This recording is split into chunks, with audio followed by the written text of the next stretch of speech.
là, mais aussi tout ce que ça inclut sur les secteurs d'activité concernés. Merci. Charles Sitzenstuhl pour EPR. Merci Monsieur le Président. Messieurs les ministres, j'aimerais revenir à votre stratégie budgétaire qui m'interroge. Vous prévoyez en 2024 un déficit à 6,1%, alors que vous aviez la possibilité, on en a déjà parlé, de recourir à un projet de loi de finances rectificative pour 2024, afin de corriger dès maintenant la tendance sur les 4 mois de gestion de l'année actuelle qui sont de votre responsabilité. C'était, je le rappelle, la forte recommandation de l'ancien ministre des Finances, Bruno Le Maire, que nous avons entendu dans cette commission.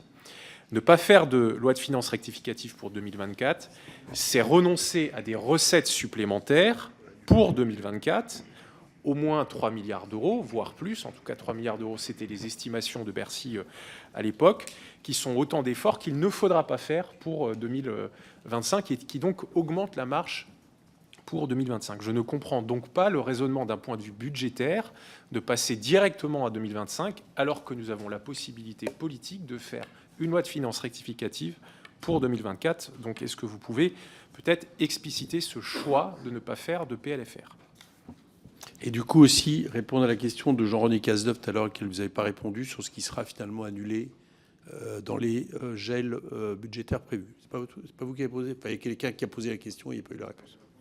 Ah bon, je n'ai pas entendu. Sur le niveau de gel, j'ai dit que je ne pouvais pas répondre aujourd'hui puisque c'était encore en discussion et soumis à arbitrage. J'ai juste dit que l'ensemble des crédits qui avaient été surgelés ne pourront pas être annulés et que ce sera nécessairement partiel par rapport à la réalité matérielle des besoins de financement de fin de gestion.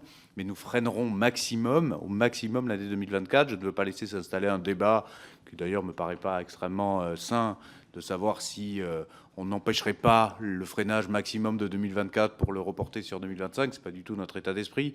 L'état d'esprit, c'est qu'effectivement, il puisse y avoir un maximum de crédits annulés sur 2024 pour commencer déjà le ralentissement du déficit sur l'année 2024. Sur le projet de loi de finances rectificative, il me semble que l'arbitrage de l'ancienne majorité et de l'ancien gouvernement avait été de ne pas faire de projet de loi de finances rectificative. Et il me semble que me souvenir de débats au printemps et sur le souhait que vous aviez fait de ne pas faire de collectif budgétaire à ce moment-là. Et donc, vu le calendrier qui est le nôtre là-dessus, rouvrir un deuxième débat fiscal pour la seule année 2024 de façon quasi rétroactive là aujourd'hui nous paraîtrait pas de bonne gestion.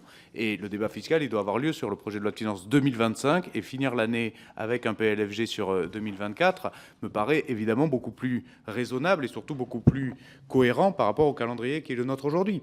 S'il y avait eu un collectif budgétaire à faire, je pense qu'il aurait dû être fait plutôt sur le printemps ou l'été 2024 que sur les 2 derniers mois de l'année qui se précisent. Parce que c'est justement pour cela, faut-il le rappeler, que nous avons transformé dans la LOLF les PLFR en projet de loi de fin de gestion pour que justement il n'y ait pas des réouvertures de débats fiscaux en toute fin d'année pour l'année en cours.